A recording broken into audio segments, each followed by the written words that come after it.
everybody. Boy! Boy, Boy? it's me, Kratos! Boy!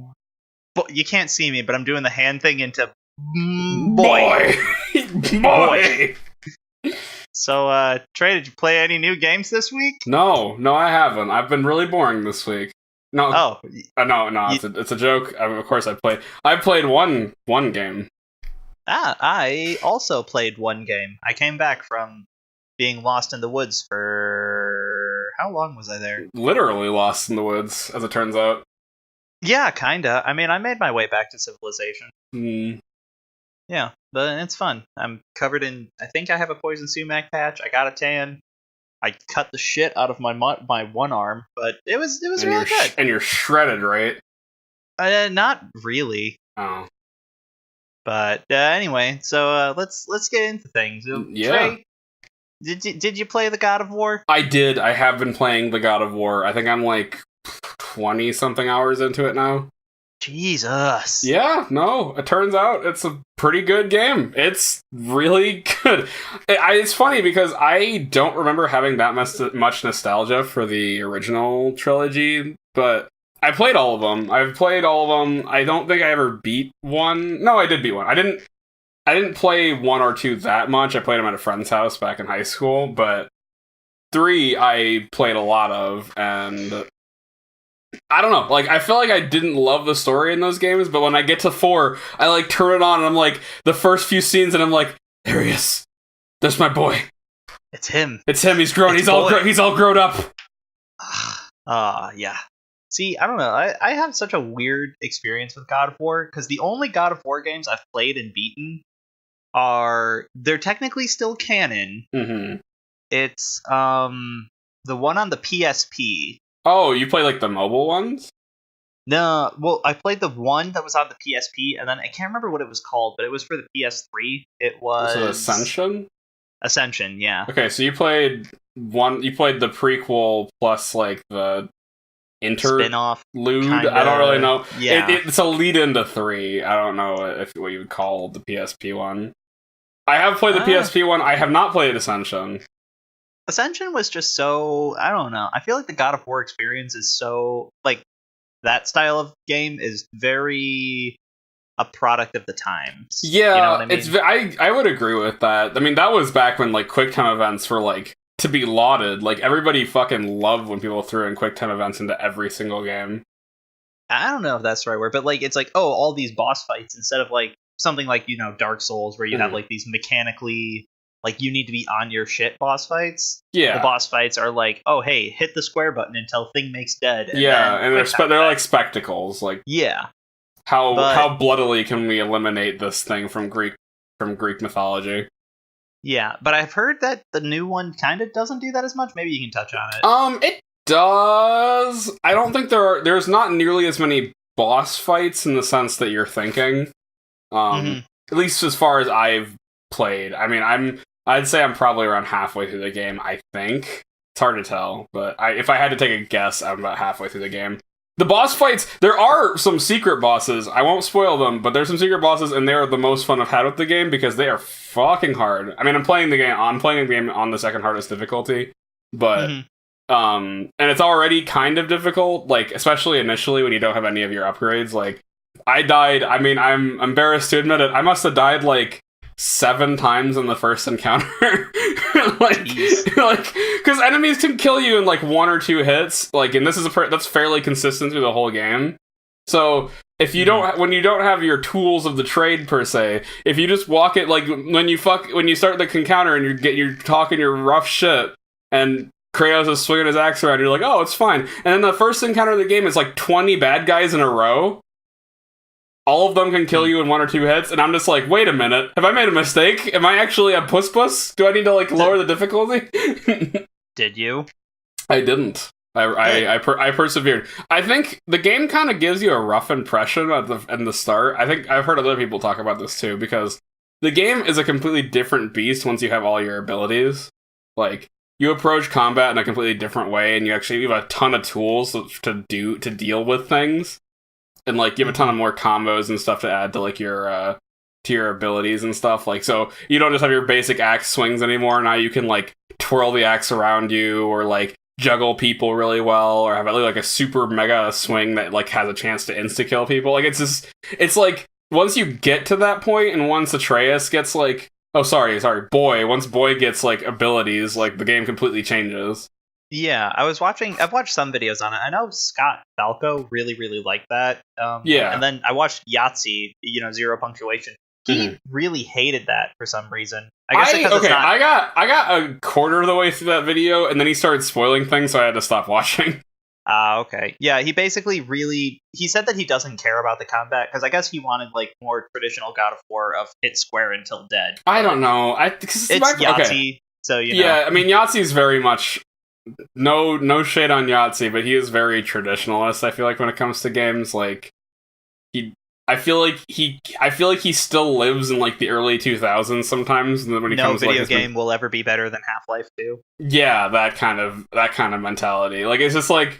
But the thing is, I like this combat a lot more than I like God of War 1, 2, or 3. Just because you actually have to think, and you don't just, like, spam shit. Like, God of War, on harder difficulties, you do have to actually think and dodge and parry and shit. Mm-hmm. But even then, the combos don't really get all that deep. Like, you're just kind of mashing buttons and then occasionally dodging, parrying.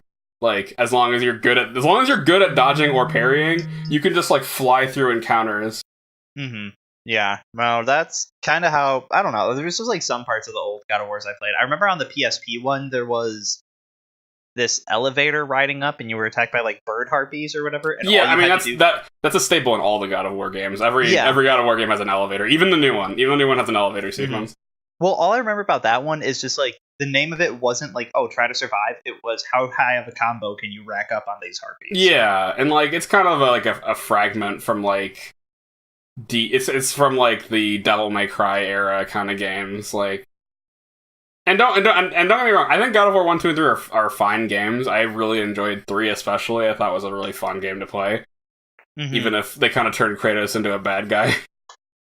But I think the 4 definitely. I think the newest one definitely has like. It has a very like. There's a lot of depth to the combat. You figure that out, especially once you actually start fighting like really hard enemies.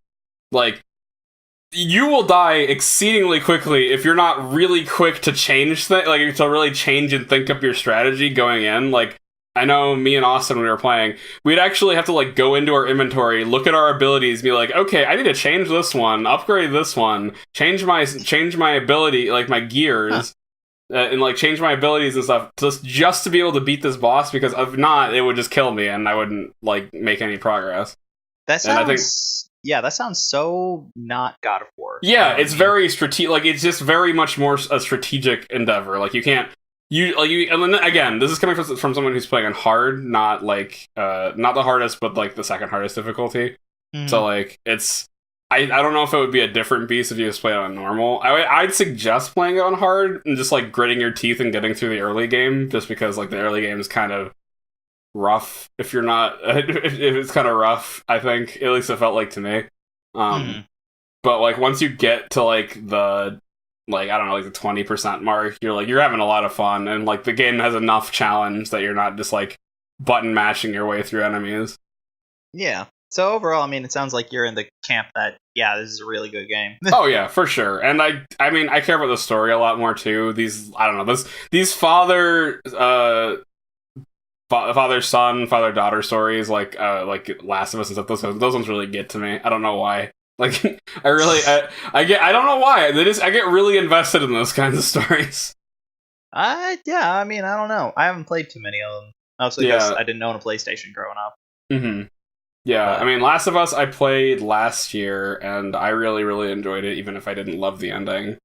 I just really like those, like, and I feel like, especially recently, I've played a lot of, like, buddy games in a row. Like, the game I played before this was The Last Guardian, which is another escort kind of game. Yeah, I don't know, man. You gotta type.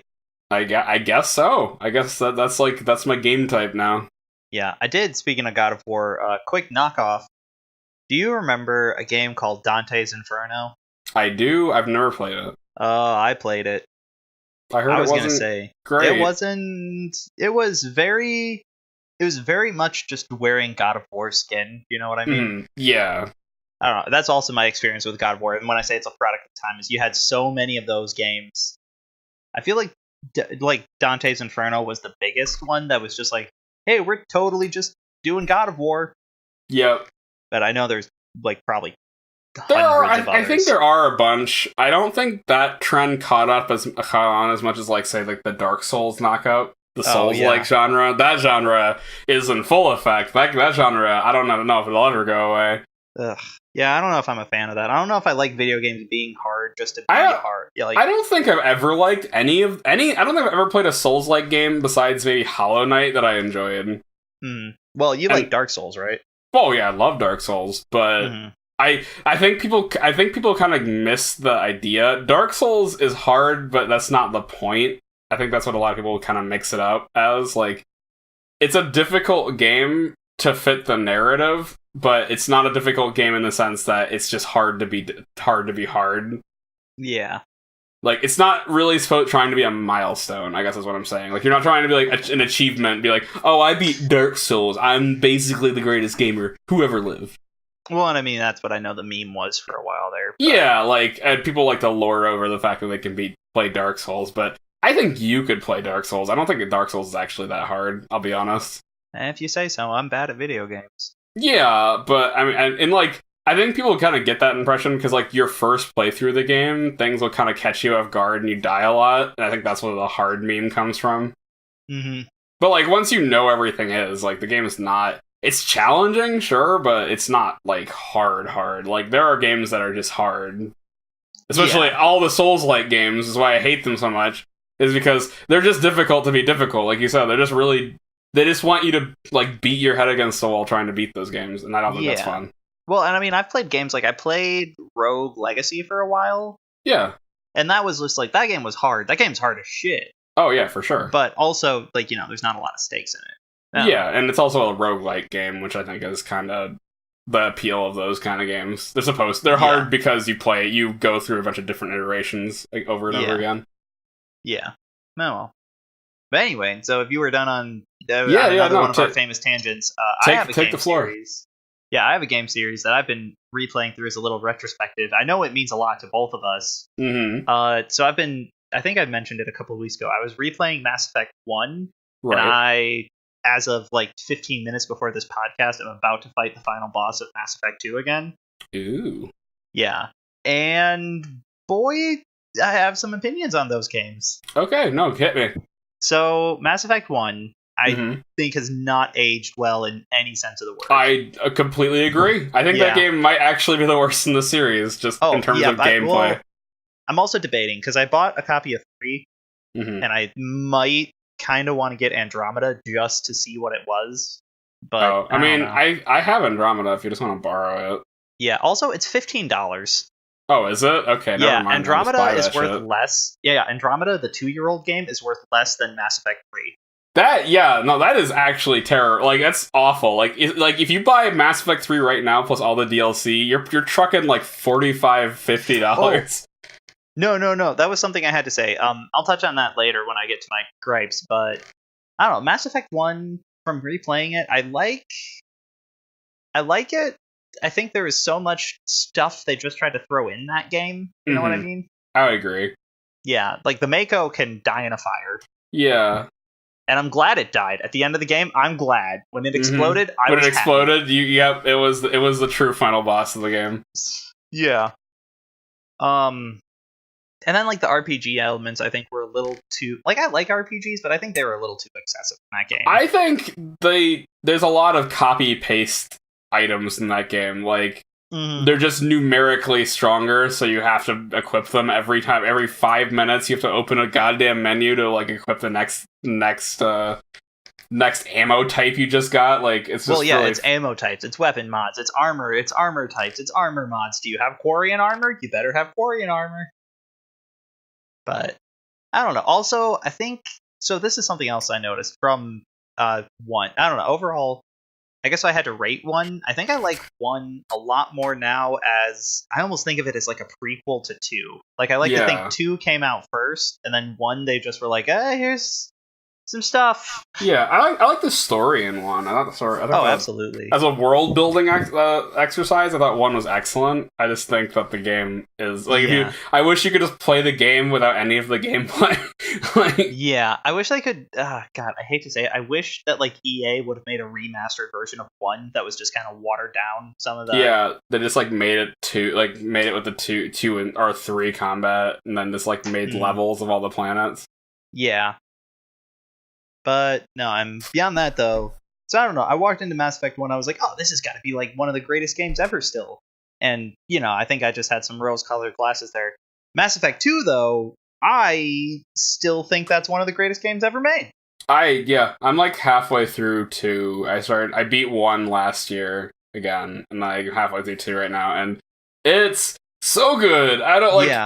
I feel like it's funny too, because like I feel like the inverse happened with me with 1 and 2, because like 1 I used to put in this huge pedestal as like a masterpiece of gaming achievement, and then 2 I thought some of the RPG stuff they took out really pissed me off. Mm-hmm. Like I actually kind of back then I used to miss those like RPG elements, but like going back through them again, I'm like, why? Why did I miss this? Yeah, you know what I don't miss? Yeah, having to have a different weapon type all the time, or all of this, and the fact that now your squad members can't equip weapons they're not trained in, because in 1 they would just like switch it up to it sometimes. Yeah, for no reason. I've got Tally running around with a sniper rifle, and I'm just like, why? I didn't tell you to do that. Ugh. But no, I don't know, just so much of 2. The character, I mean, honestly, I think that game is made on the characters. Oh, for sure. I mean, that's literally the point of the game is to recruit the character. Like, I'd say 80% of that game is just recruiting and, like, getting your squad to like you. Like, well, so not even that. I did kind of an experiment. How long do you think that game is if you only do the story missions? Probably, like, 15 hours, maybe? Less than 10. Really? Holy shit. Yeah, if you only do story missions, don't do loyalty missions, don't upgrade your ship, you'll die on the suicide mission. Yeah, I mean, I feel like, you just lose all your party members. That'd be fun. Yeah, but if you just walked in and wanted to be like, hey, I'm just playing Mass Effect 2 to, play Mass Effect 2 through the bare story again. Mm-hmm. Like, if you're some casual scrub. Degenerate is what I think. Yeah, if you're wrong. Yes. But, no, it was just, it's so good. Like the characters, the combat. I mean, I like how basically I think there's beyond like the normal difficulty levels in the game. I think playing as different classes honestly is kind of like a sub difficulty level. I would agree. Sense. I mean, I feel like if you like, I played both the games on Vanguard, and that is like easy mode. Yeah. Okay. No, Vanguard and Mass Effect 1 is dog shit. Mm-hmm. Like, absolutely. Yeah, it's really bad. Yeah. No. I did that, and I was like, man, this is a slog. But then I just, like, told myself, it's alright. Get to Mass Effect 2, Dan. You get biotic charge. Mm-hmm. Which is so great. But yeah, no, I played as Vanguard, and I think one time I tried to play as Infiltrator, whatever they're called, the tech snipers, and I hated it. I hated every second of it. Yeah, and I think I played once as an Infiltrator. I thought that was okay. I think the one I actually couldn't do, the one that like actually made me like rage quit was, I think it was not the Engineer, but the ones that get the tech armor.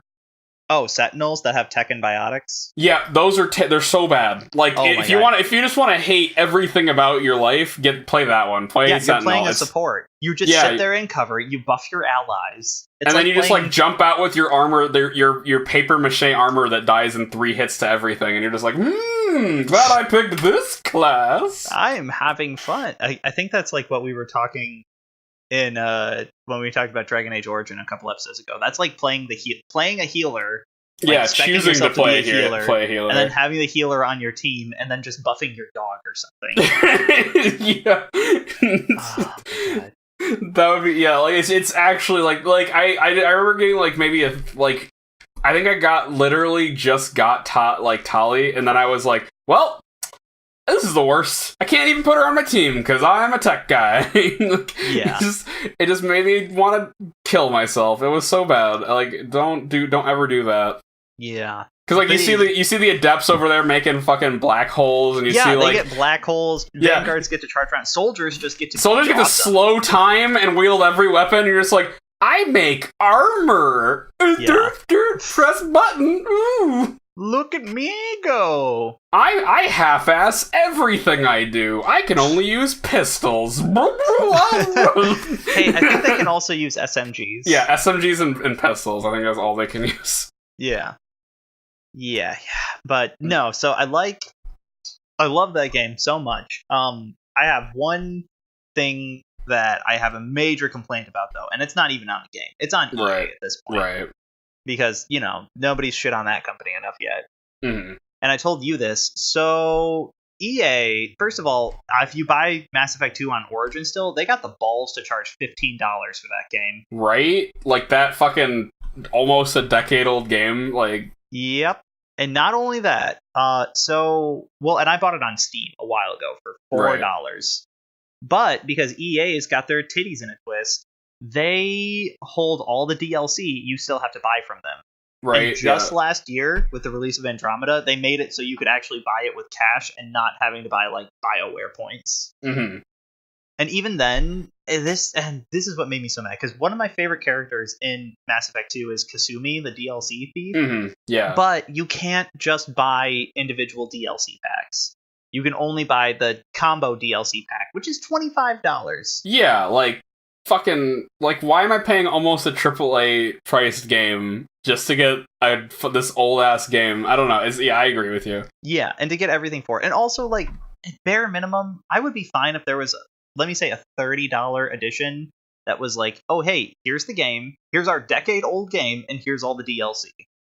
Yeah, no, I think they should make like a full edition that is just like $30. Like, I would buy that. That would be fair to me.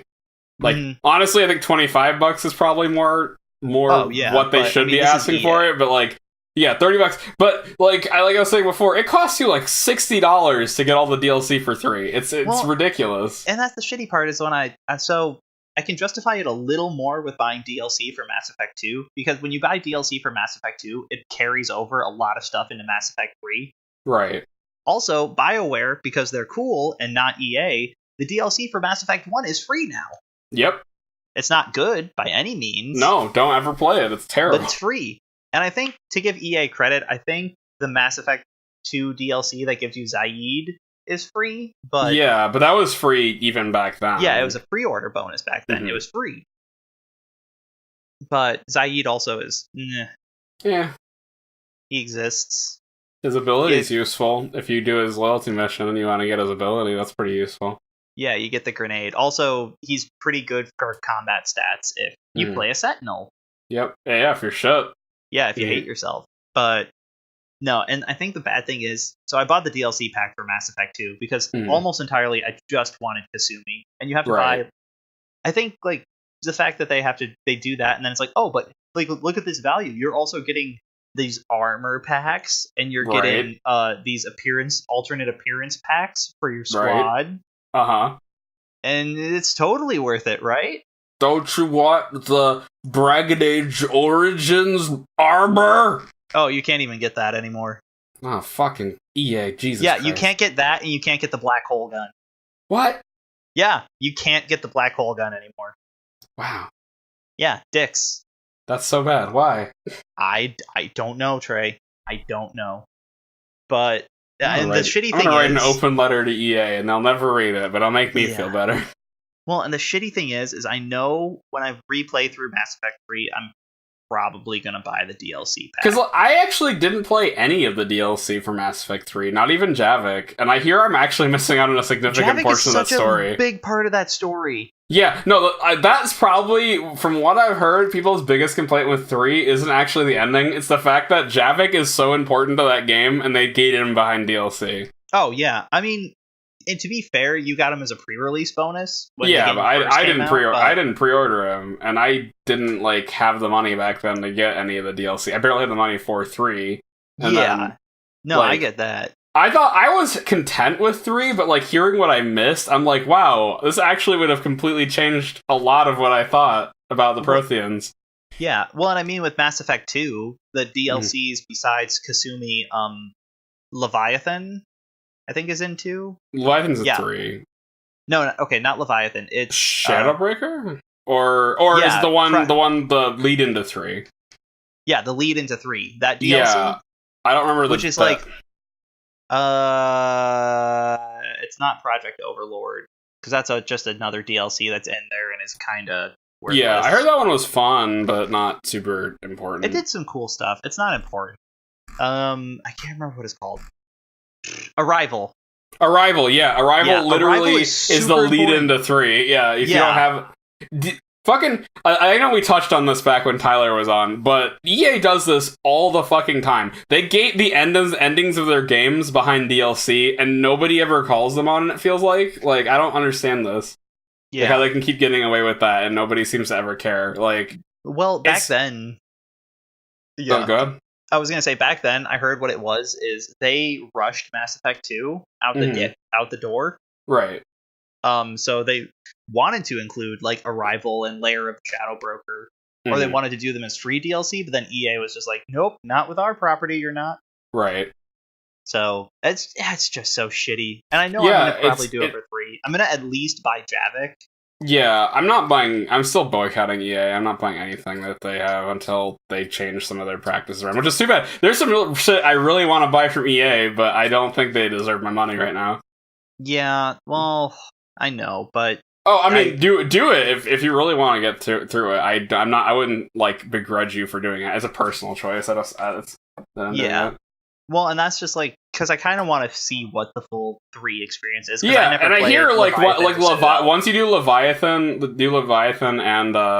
and like Javik, like that completely changes the game for you essentially. Like, I hear Leviathan's like very important to 3 as well. Yeah, it's like the ones I never played were Leviathan. I heard Omega is just kind of fan servicey filler. Yeah, and I mean, there was a guy on YouTube, I don't remember his name, he had like a retrospective that I watched on 3 just because I wanted to kind of know what I missed. And from what he was saying about Leviathan and Omega and stuff like that, like, it kind of feels like they cut 3 into like pieces almost. Like, Leviathan should have been in the base game because 3 is a shorter game than 2 was. Yeah. Also, I think 3, I know for a fact that BioWare people have said that 3 was rushed. Oh, for sure. I mean, just look at the fact that they had to like redo the ending. Yeah, and to EA's credit, the only credit I'll give them, the additional ending is still free. Oh, sure, yeah, and I think the additional ending is actually alright, as long as you don't do the synthesis ending. I think if you, like... Yeah. I know that's supposed to be the quote-unquote good ending, but I think synthesis is so stupid, I don't want to even talk about it. Yeah, I mean, I did synthesis just to see, like, what happened. Yeah, and it's, like, the achievement ending, too, so, like, I don't blame you, but... Yeah. It was a little too huggy-happy, but... It's huggy-happy, and it doesn't make a whole lot of sense to me. Like, this whole synthesis thing didn't really do it for me. It didn't feel, like, as impactful as, like, the Destroy or Control endings. Yeah, right? Because, like, Destroy had real consequences. Like, and like, same with... spoilers for a decade-old game, but Shepard would get to live, but, you know... You killed Edie, so you get to see sad Joker Boy. Yeah, you killed Edie, you, like, killed all the Geth that you just spent, like, a huge part of the game freeing. Like, it's a really big... all the VIs and AIs in the world die. Like, it's just a really big, hard decision. And then, like, you go to Control ending, and, like, that's, like, the hubris ending. So, like, and that also has some pretty big consequences. Like, it's just, like, I don't know. I'm very much in the camp of, like, I don't... Synthesis just kind of felt like a, oh, well, we need to come up with a quote-unquote good ending. And they just kind of, like, threw something together. Yeah. I don't know. I think I'm going to restart replaying 3, which also I can stick it to EA. I bought a digital copy of 3 for $6. Yeah. No, not a digital, a used copy. So yeah, just get it cheap. Or, get it used so you're not even paying the money. Yeah, so eat shit, EA. EA shit. Yeah, they got him. Yeah, got him. Got him. All right. Anyway, okay. So can we move on to watching type stuffs? Yep. Excited. All right. So I've watched a bunch of anime this week, actually. Oh, like new stuff or continuations? Some continuations, some new stuff. Like, I've been keeping up with Megalobox. That's been... Oh my god, still pretty excellent. Still like it. I will say the animation quality kind of dips sometimes. Like, I've noticed that they kind of, like, cut corners sometimes, I feel like. But is that like a stylistic choice so it looks more 90s? I don't know. I actually had that thought. I actually don't know if that was on purpose or not. Because, like, when the show's on, it's really on. But, like, sometimes it looks really cheap sometimes. I don't know if that's, like, a budget thing or if they actually did that on purpose, like you said. Yeah. I don't know. I will also say one thing I had with Megalobox is in the latest couple of episodes with the fight. Mm-hmm. It was him versus, I can't remember the guy's name. The army guy, yeah. Yeah, the army guy. The punches in that show don't have a lot of weight to them. They don't. I think the Foley in that show is definitely not as, like, good as I think it. Like, it should, like, you feel like if somebody's hitting you with a mechanically enhanced punch, like, it should really make a big ol' impact, right? Yeah. Even, like, it's kind of like comparing it to Ippo because, you know, a boxing show. Like, whenever you see somebody get punched in Ippo, it resonates, or they'll like do like some kind of effect to show like, oh hey, this guy got punched. Yeah. But in that show, I don't know if it's also because they're more like lighter weight boxers. I guess, but I feel like even a lightweight boxer in that kind of environment with that with the gear they're using should still hit really hard. Yeah. Like, I agree. I think that's kind of a failing on, like, the special effects team. Like, they should be really hammering home just how hard the hits that these guys are taking are. Yeah. Which is something I feel like they did in the first episode really well, but after that, they've kind of, like, skimped out on it a little bit. Yeah. But beyond that, it's an excellent show. It's fantastic. It's still, I think, a contender for best show that I've seen this season. Except, I do have a show I think I like more overall. So far, I think it's Hanamori. Is it Hanamori?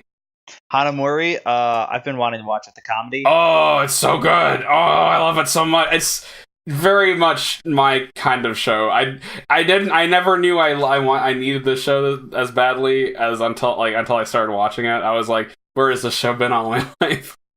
Yeah. Oh, I can't remember what it's actually called, but it's like Street Fight something. I don't know. We'll find it, but I know what you're talking about. I heard Hanamatsuri. It's Hinamatsuri. Hinamatsuri. Yeah, Hinamatsuri. that's it. Okay. Yeah, I was gonna say I don't. What's it called? I don't know. I'm very hesitant on anime comedies most of the time. Yeah, I'm not a huge comedy fan, like at all. Like, there's a few comedies like Konosuba that I really like, but like Konosuba is god tier. Yeah, for sure. And I don't know if this is like Konosuba funny, but like, I don't know, something about all the characters are just very endearing, which is funny because they're doing some very questionable things, like nothing like sexual, mind you, but like these are like middle school children that are like running bars, and like one of them is homeless, and it's just like, it's not something that middle schoolers should have to deal with, but man, is it like the situation's funny, and like it has a lot of heart too. Like, I think that's what I like about it too. Like, it'll hit you with these like feely moments every once in a while. Not to mention the animation quality is it's good. It's good. Yeah, I might have to check that out. It's well animated. Yeah, it's pretty good. I think characters are really blasé about the fact that like one of the characters is psychic. Like, she does things with her abilities, and nobody seems to care. Like, they just kind of treat it like it's normal, and I have no idea what that's about. But I don't think that it doesn't really detract from it at all. I think it's kind of funny actually that they don't acknowledge it at all. Yeah, it's like, oh, whatever, you're psychic, but yeah, it's whatever, you're psychic. Get over it. But I think it's funny too, because like, I don't know if it's, for me it was laugh out loud funny. I don't know if everybody would have that reaction though, because like it's like it's not like trying to be as funny, it feels like sometimes, but like, man, sometimes like the comedic timing is just so good that I really I like, especially like the newest episode, I couldn't stop laughing. Maybe I'll check it out. Definitely recommend. I liked it a lot. I'm definitely keeping it on my radar. I'm gonna keep watching that. Yeah, I mean, I could stand to watch a comedy now. I do have a lot of shows going on, though, still. Oh, yeah. Yeah. Was that anything else you watched, or? I don't know why, but I watched Last Man on Earth. Not sure why I did that. It was because we talked about it. Yeah, we talked about it. We talked about it, and I just had like my guilty pleasure urge to continue watching that show. Hey, you see it's getting canceled? Yeah, I did see it's getting canceled, and I can't even say I'm sad. I'm not at all. I don't know how it made it past one season. Yeah, 4 seasons, 18 episodes apiece. That's actually kind of impressive. I'm surprised it made it that far too. Also, Especially, I just finished season 3, and oh boy, I don't like the show right now. Like where it went. It's very not great. It has some moments that I think are funny, but it's just not good. Like I said, it's a guilty pleasure show for me. I don't think it's a good show by any means. Yeah, I don't know. I got so burned out by the first season. Mhm. Also, I forgot that they did this, but I remembered like later on. So when they had the first season of that show, they were like, "Oh, we're not going to call it a season. We're going to call it an 18 episode event or 18 episode event showing." I don't remember this. So you mean a season? Yeah, it was just to like be like, "Oh, it's like a it's special different 18 episode showing." Yeah, no, that's a season. Yeah, that's what a season is. Fox, that's what a season is. They're just trying to get people to watch it. Yeah, that's all I really watched, but I watched a bunch of like that in a row. But yeah, 2 very good shows. One, don't watch Last Man on Earth unless like you're a masochist like me, apparently. Yeah. I mean, I've pretty much been. I mean, I actually need to reactivate my Netflix account. I forgot to. Oops. So yeah, I forgot to pay them. It's all right. Yeah. But I have been keeping up on the animus. Right. And the 3 shows. I'm pretty much just watching the 3 shows that I was watching at the beginning of the season. Megalobox, we already talked about. Right. Golden Kamui is still happening. Yeah, is it still good? I like it. I really wish they would stop using CGI animals. I keep hearing they keep doing that. I keep watching videos where they're like, why do they keep using CGI? Yeah, they don't have to. I get they want the animals to like stick out and be different, but I'll probably just read the manga. I'll be honest. Yeah, it might look better in that. I heard the manga was pretty tops. Yeah, I mean, I still do like the show overall. The CGI animals they're not to the point where I won't watch the show. Right. Like they show up infrequently, and I'm just like, stop that. Also, they introduced a couple new villains that are really, really cool. Cool. Yeah, one villain is like actually crazy. The other one is like this old shogun type of guy. Right. Old samurai. And he's like, oh, we're going to take over Hokkaido and be samurai again. But I don't know. I'm interested to see where it goes. It's almost entirely because I haven't read the manga too. But the big boy news, My Hero Academia Season 3 is still going and it's fucking good. Have they finished the arc they were on yet? Or are they still doing that? Okay, I mean, I was just curious. Yeah, without spoiling too much, Magic Man just showed up. Ah, okay. Yeah, so that just happened, but man, I forgot one thing I loved about that show so much is I might have mentioned it before too, but like if they want to show how strong someone is, people just get bodied in that show. Oh, you know I mean? For sure. Like, yeah, lower tier heroes can sometimes just get actually destroyed by like the higher tier people. Yeah, not even like lower tier even. It's kind of spoilers, but we can talk about it real quick. So, mild spoilers for the second to newest episode of My Hero Academia, but do you remember the villain with the metal teeth that attacks? Yeah. Yeah, and how he just gets bodied by Tokiyami? Yeah, that's right. Yeah, I remember because it's like, oh, hey, Dark Shadow has like reached his full power. So that character is so OP. Yeah, well, that's the thing. They don't play it like, oh, he reached this unlimited power or something, but it'll still be this like strong fight. It's like, no, he has unlimited power. He's just gonna smack the shit out of this dude he just fucking annihilates him, just like tears him open. Yeah, no, just smacks him down real quick. It's almost like it kind of feels, and I did like this part of Hunter x Hunter, but it feels like the powers are very balanced out. Yeah.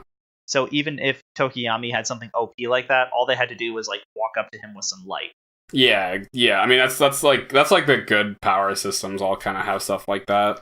Mm-hmm. And they're not Toriyama making their power levels stupid. But he went even further beyond. Toriyama's a good writer who's good at. I mean, he's made more money than almost every other mangaka alive. Oh no, I respect the hell out of him. I don't think he's good at power systems. Well, if we're going to talk about that, you want to talk about Hirohiko Araki, the JoJo guy, who forgot his own powers. Oh yeah, like, which is funny because like people like to hype up how good stands are as a power system, but I'm not entirely sure I agree with that. So I know I think they are. I like the really They're creative interesting. stand They're battles. very interesting. I like, especially part 4. Yeah, I think they're incredibly creative. I don't know, like, if we're talking about a pure, like, two powered individuals attacking each other. I don't know how balanced they are in general. Like, some stand users are just shit. Wait, okay, so first of all, yeah, you're gonna hate part 5 then. You were gonna hate part 5 so much. Part 5, he actually wrote a character who was so OP, he had to write him out of the series. Oh boy. Yeah, he had to just be like, yeah, it was kind of like, you know how Okuyasu has this really strong power, but he's just a fucking idiot, and I love that. Yeah, I thought that was actually really funny. That's like the best way I've seen of balancing a power system. It's like, hey, this guy's really good. Too bad he's dumb. Stupid. Yeah, too bad he forgets he can do things. Yeah. Okuyasu. Yeah, I mean, again, I'm not trying to throw shade at JoJo. I think JoJo's fantastic. I just think that as far as power systems go, I think stands are interesting but not really great. And this is somebody who hasn't read all of it, so I don't know for sure if that gets better or not. But like, it feels like a lot of stand battles, especially regarding the JoJos, are just like they just punch each other a lot. It feels like. Yeah, no, it doesn't get better. Part 5, it's the biggest ass pull victory I've ever seen. Oh boy. Also, I'm trying to think. The main villain in part 5 has King Crimson. Crimson? Yeah, King Crimson, who's actually just busted too, but nobody can explain how King Crimson works. Yeah, I think people give that too much credit, and I think it's just like, I think it's mostly just because Araki's really good at making stylish fights. Yeah, like, that are fun to watch, not necessarily good fight scenes as far as that goes. And maybe I'm just being like elitist or something, but I don't know. Some of the tactic-y battles he does all right with, like when Koichi had to fight the Lock. Yeah, that was fine. I like that. Mm-hmm. And like that dog versus Falcon fight from part 3, I thought that was really fun cool to watch. Yeah, that was really cool to watch. Like, there are good standout fights in the series. I think it's just like most of the fights are standout. I did that. I heard you. Yeah, but I just think that a lot of them aren't like as good as I think that people think they are. No, I think it gets better in part 4. Part 3 is very much punching ghosts punch each other. Yeah, that's and then part 4 definitely is more creative, especially the first half. I think gets very creative. I'm trying to think too. Part 5 is ass-pully. Part 6 is weird and dumb. Part 7 has the best stand. It has Hey Ya. Hey Ya? Yeah, you want to know what Hey Ya's power is, Trey? What? He sits in your ear and he just tells you motivational things. Yes, I'm so into it. That's fantastic. Now, can I spoil part 7 for you, Trey? Sure? No, I won't. Yeah, maybe don't. No. Just read part 7. Just know, okay. Hey Ya. Hey, so, like, yeah, there's a stand. I'm trying to think. Oh, shit. I can't remember what the JoJo's stand from part 7 is called. Oh, fuck me. I'm gonna delete this so I look smart later. But his stand's really good. Anyway. Yeah, but well, what? Okay, so that, I guess that kind of leads me to a question. I guess that I just thought of, like, what is your favorite power system then? Other than say JoJo. If don't say JoJo, and if that was it. I don't think JoJo's my favorite either. I like a lot of the stands in JoJo, but I think for sure, my favorite power system. I mean, honestly, I really like the way My Hero Academia does their quirks. Okay, yeah, quirks are pretty cool. Well, and especially because, like, the quirks that are part of their body, especially in the latest arc where they're like, hey, if you have a quirk where, like, Kirishima's quirk is hardening, it's like, you can get better at using your hardening. Yeah, and then they just get better at what they do instead of, like, just getting more powers, essentially. Yeah. Or even when they, I think it's like 2 arcs from now or something where they make up their special moves. Yeah, they don't, but like, it's just stuff that they can already do, but... Yeah, it's just figuring out how to, like, do their things right. It's like when, Midoriya learns how to kick powerful air blasts or something. Right. Yeah, but no, I don't know. I like that one a lot. I wanted to like Nen so much, but I feel like half the time he like after he made those core things, Right. like emitters, transmitters, Right. projectors, whatever. I feel like he got some really creative power things, but he kind of went the same way as Stans. I feel like a lot of them don't align to the same way. Right. Like if that makes sense. No, I see where you're coming from. I think that's probably still my favorite, just that I think it has the most applicability. Like, everything anybody ever does can be explained within N circle, which I think is kind of cool, but, I mean, I guess minus I think a few things that the king does. I think some of the stuff he does is just like, okay, he's just OP, I guess. Yeah, well, I mean, his power was just to get more power, right? Yeah, it was just like, he eats non-users, so he gets more power. That's his power. Yeah. And I mean, I think the biggest one is honestly, and he was one of my favorite characters too, but Knuckle, I don't get how Knuckles' power works. I don't think anybody got how Knuckles' like, power I don't get, works. yeah, no, I don't get how he's like an emitter off of that. Also, like, I don't know. I do like, though, like, some of the characters, like, what's his name? The Cheetah Chimera Ant, who's just like, I made up a powerful new ability, and just loses dies like 3 times. Yeah, he just loses and then dies. Yeah. I don't know, I just like the fact that like Nen didn't always have to be like just more like outwardly powerful. Like Nen could just be a bunch of different things and still be very useful. And you see it a lot in like the Phantom Trope arc. Like you see like Nen being used in a bunch of different ways, and I thought that was pretty cool.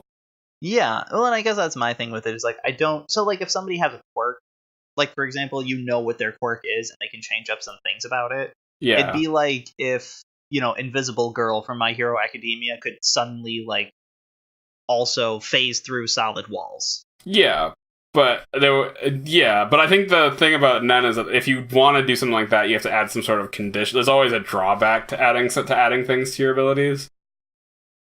Yeah, I don't know. Or I think also like specialists there just really bug me. Well, specialists are like the get out of jail free card for that one, I think. I don't know, like, yeah. I almost wish he hadn't have created the specialist branch, just because like if you're a specialist, you just can kind of do whatever. Like you look at Kurapika, like I'm all the types if I'm using my Sharing. Red eyes. Yeah, or even like what's his name, Crollo, the head of the Phantom Troop, who's just like, oh, hey, I can take abilities from people. Yeah, or even the Tiger Chimera Ant, who's just like, oh, my power is to borrow anybody else's power for an hour. Don't ask me how I can do this. Mm-hmm. And I don't know. I feel like I like a lot of it on paper, but yeah. I think in practice, I think in practice it works pretty well. I think there's just some exceptions, obviously, where they're like, I mean, I don't know. Even when they cheated, though, I still think like Kurapika's fight with what's his face, Yugo or whatever, Uvoken, yeah, I think was really great. Even though he cheated, like just blatantly cheated, and like Crollo's fight in the manga against Hisoka is fantastic, even though he also cheats. Like, so can specialists just be rebranded to cheaters? Yeah, they're basically just cheating. They're just like cheating the Nen system essentially. Yeah. They don't fit in any branch, so they're just kind of doing whatever they want. But, like, I still think he does it in a way that makes it really interesting. At least to me. I don't think everybody agrees with that, but I like it. Anyway, we've been bad boys, Dan. We've been bad. We've been bad, and we had to pay for it. What do we want to do? Well, we already did, I assume. Oh, yeah, I did. Do we have enough time? Do we want to talk about that right now? Oh my god, we're at 50 minutes. Holy shit. Yeah. Trey, we talked about Mass Effect for 20 minutes. Oh boy. I was thinking, do we want to just do positive challenges and then we can talk about those ones next week? Alright. So hold us to our word, listeners. Next week, first thing we're talking about negative challenges. Yeah, because I have some fucking opinions. I have some opinions too. Mostly, I want to die. That's mostly my opinion. That's the opinion. The whole one. You want to die, grassy. Where's my whiskey? I need a drink. But anyway, so positive challenges. Right. I've been playing with this idea. I don't know what I want to make you watch, but I have a couple options. Right. Yeah. So did you have one for me yet, or? Have you ever watched Steins Gate? I haven't. Watch Steins Gate. I've been meaning to. I don't watch the new Steins Gate, right? No, don't watch. Zero would spoil stuff for you. Though, funny story actually, because Steins Gate is a visual novel. Right? Yeah, it was originally a visual novel. And before I watched Steins Gate, I played through the visual novel, and funnily enough, the ending I got is actually the end is the beginning to Steins Gate 0. I went down the timeline that leads to Steins Gate 0 by accident, and oh boy, oh my, don't do that. It's sad. It made me cry. It made me just stare at a wall for 2 hours. Damn. Like, you want to get your heart ripped out of your chest, then stomped on, then run over, then thrown into a ravine, then exploded? Like, then that's a good way to do it. I'm interested. How long is Steins Gate? It's only like 10 episodes, right? It's not super long, I don't think. I don't remember. Is it on Crunchyroll? That might be the only problem is trying to figure out where to watch it. Oh, it is on Crunchyroll. Holy shit. This doesn't people love this show. Why do people like this show? It's really good. That's why it's ranked the number 4 show. It's 24 episodes. Holy shit! I didn't realize that's so long. Fine. That's fine. I'm only watching ongoing series right now. Yeah, so I think you're gonna really enjoy it. I'd say go. I'm making you watch Steins Gate. Go. You need to watch Steins Gate. Okay, so for your show then, Trey, I want you to pick. Do you want romance, comedy, or romance comedy? What would be the romance comedy pick? So the romance comedy is a show that I don't know if I actually like, but I really liked watching it. I watched it last year, just after I got dumped, and I love it. Suredure Children. Also, Suredure Children, the episodes are really short, but you just get to see different people at different points in like their little high school lovey-dovey things. Okay. What's the comedy? Dragon Maid. Okay, I want to do that. You want to do Dragon Maid? I want to take the plunge. Okay. Yeah, I think you won't hate it. That's not a ringing endorsement, Dan. Yeah, you've been talking the show up for months. No, so here's the thing with me and Dragon Maid is I don't love it as much as Garrett does. Let me put it that way. I don't think it's a super great show. I don't know why I kept watching it and why I like it. But Kana is the best character by a mile. Right. Lukawa has the big anime dragon titties. So you know. Sure. Go on. Yeah. I don't know. Just the whole show, it feels good. If you're gonna have a rough time, watch the show. You'll feel happy. Gives you good vibes. Yeah, it feels nice. Also, the OP is really good. Okay. All right. I'll watch Dragon Maid. You watch that Steins Gate. You don't have to finish it, obviously. Just to start. I'll see. Watch at least 5 episodes. Get into it. I want you to get into the meat of the story. I want you to get into just dig your teeth into it. I want to hear your opinions. I'll see what I can do. Also, so you know, the romance I was going to make you watch was Your Lie in April. Which is sad. Yeah. I don't know if I want that right now in my life. That show is fucking sad. I'm not sure if I'm ready for that. Yeah, no. So maybe not then. But yeah, either way, we're at like an hour, so we have our assignments. Yep, we have our homework, and hold us to it. We're gonna get nice and into the stuff that we made each other hate. Yeah, deal. All right. As always, I'm Dan, and I'm Craig Boy. We're starting this how we ended it. It's a cycle. Oh, okay. Well, then let me say I love you, Dan. Get out of my podcast. I hate everyone. Goodbye.